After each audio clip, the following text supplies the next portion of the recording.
자, 미국 증시 상황을 생생하게 들어보겠습니다. 맨해튼 나우 시간이고요. 맨해튼 현지에 있는 이정우 국제금융 전문가 연결해 보겠습니다. 안녕하세요. 네, 안녕하세요. 미국 빅테크 기업들에 대한 반독점 제재 우려가 계속 커지고 있는데 이런 가운데서 또 이제 바이든 후보가 대통령 당선될 가능성이 또 높아지고 있다 보니까 기술주들 어떻게 해야 됩니까? 라고 많이 물어보시거든요. 월가의 시각은 어떨까요? 예, 지금 어제 오늘 이 미국의 그 공룡 테크 기업들에 대한 반독점 제재 압력이 이제 나오고 있습니다. 어제 같은 경우는 이제 민주당이 주도한 그 미 하원에서 반독점 조사 보고서를 발표했는데요.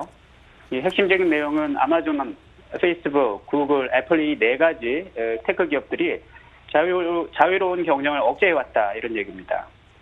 이 민주당이 주도하고 있는 이 하원, 이 안에 이 반독점 소위원회가 있는데요. 여기서 지난 16개월간 이런 거대한 미국 기술 기업들의 독점 행위에 대해서 광범위한 조사를 수행해 왔는데요. 그 조사 결과가 어제 화요일에 발표가 된 겁니다. 그래서 내용을 좀 들여다보면 그 아마존과 페이스북, 구글, 애플 이 네 가지 다국적 거대 기술 기업들이 미국 내 자유로운 시장 경쟁을 억제하고 그에 따라서 그 혁신을 가로막는 행태를 보여왔다. 이런 결론을 내린 겁니다. 뭐 여러 가지 사례들도 언급하고 있는데요. 이제 아마존 같은 케이스를 보면 그 아마존에서 이제 잘 나가는 어떤 품목이 있으면 아마존이 이제 그와 유사하거나 아니면 똑같은 상품을 그보다 뭐 살짝 낮은 가격에 자기 제품으로 올려가지고 그 잘 나가던 브랜드를 이렇게 하루아침에 죽여버리는 그런 행태들을 서슴지 않았다. 뭐 이런 언급들도 있었습니다. 그래서 이런 결과에 근거해서 이제 상원에게 권고를 하되, 이 상원도 이들 테크 공룡들의 이 온라인 플랫폼 비즈니스, 그리고 그 외에 다른 비즈니스 영역, 이걸 분리하는 조치를 취해야 한다. 이렇게 권고를 내놨는데요. 왜냐면 이런 그 테크 기업들이 다 이제 온라인 플랫폼들을 가지고 있죠. 이제 아마존 같은 경우는 이커머스고, 페이스북 같은 경우는 이제 그런, 우리가 잘 아는 그런 페이스북 그건데, 이 온라인 플랫폼에 기반해서 이제 타 사업 영역을 다들 가지고 있단 말이죠. 그런데 이 온라인 플랫폼에 이 가지고 있는 막강한 영향력을 가지고 이제 타 사업 영역을 이렇게 지지하다 보니까 다른 자유로운 경쟁사들을 억압하는 그런 형태를 취하고 있다. 이런 얘기입니다. 그렇게 결론이 난 거에 대해서 상원도 역시 비슷한 논조에 반응을 내놓은 것으로 알려져서 지금 뭐 상원과 하원 모두 다 이런 기술 기업에 대한 반독점 제재에 대해서 어느 정도 이렇게 의견의 일치를 보는 그런 분위기가 나오고 있는데요. 이게 당장 이런 제재안이 입법화되지는 않겠지만, 이건 멀지 않은 장래에 이게 곧 입법화가 현실화될 수도 있어서 중장기적으로 이런 테크 주식을 가지고 계신 주주들께서는 이런 뉴스에 많이 모니터링을 좀 하셔야 될 걸로 보입니다. 이게 비단 미국만이 아니라 지금 유럽 연합에서도 오늘 수요일 날 유러피안 커미션이라고 이 반독점 조사 기관이 있거든요. 여기서 역시 마찬가지로 미국 테크 기업들에 대한 반독점 조사에 박차를 가하겠다고 이렇게 밝혔습니다. 그래서 어제 오늘 이렇게 태평양 사이에도 양쪽에서 이렇게 발표들이 나와서 더욱 압박이 거세지고 있는 그런 풍경입니다. 사실 설마 그렇게 하겠어라고 싶지만 그래도 과거에 이제 미국에서는 AT&T를 분할하고 이랬던 경험들이 있기 때문에 아예 불가능한 시나리오는 아니라는 생각들도 다들 갖고 계실 것 같거든요. 그러다 보니까 요즘에 그럼 빅테크 기업들 어떻게 해야 됩니까?라고 많이 물어보시거든요. 월가에서는 좀 어떻게 대답하고 있을까요?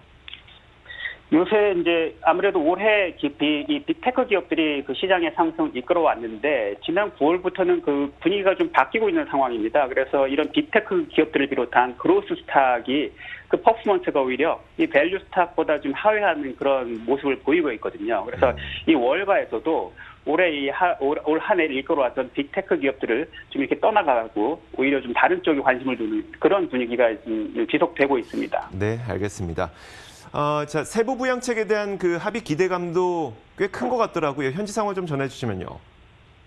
예, 어제 트럼프 대통령이 협상을 중단하겠다라고 폭탄 선언을 한 다음에 곧바로 몇 시간 후에 트윗을 올려서 그 소위 말해서 이제 1,200불 스티머러스 책, 직접 지급이죠. 이거에 대한 그 안을 사인할 준비가 돼 있다라고 밝혀서 갑자기 시장 분위기가 반등했는데요.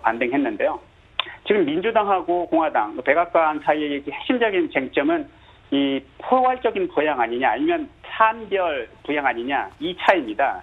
민주당은 왜 포괄적 부양안을 원하냐면 여기에는 이제 사실은 주 정부, 지방 정부 시 이런 부분에 대한 재정 지원이 들어가 있는 거거든요. 그래서 지금 그 뉴욕시 같은 경우도 지금 뭐 자금이 세수가 줄어들었기 때문에 시 운영에 필요한 자금이 상당히 줄어서 고통받고 있는데 이런 것들 다 포괄하는 부양안을 원하는 거고 백악관을 비롯한 이 재무부는 사실은 그거를 하기 싫은 겁니다. 민주당이 지배하고 있는 자치정부에 대한 그 지원을 연방 정부가 해주기가 싫은 거죠. 그래서 이제 사안별로 가계 직접 지급 오케이, 중소기업 비즈니스 지원 오케이, 항공사 지원 오케이. 하지만 그걸 다 포괄해서 지방 정부까지 지원하는 건 노. 이런 분위기거든요. 그래서 이 쟁점이 쉽게 해결될 것 같지는 않아서 결국은 이 사안별 합의안으로 가지 않을까 이런 생각들이 많아지고 있습니다. 네, 알겠습니다. 자, 지금까지 이정우 국제금융 전문가 미국 맨해튼 현지에서 이야기를 들어봤습니다. 고맙습니다. 감사합니다. 자, 이렇게 1부 마치도록 하겠습니다. 잠시 후 2부에서 더 많은 내용 들고 찾아오겠습니다. 잠시 후에 뵙겠습니다.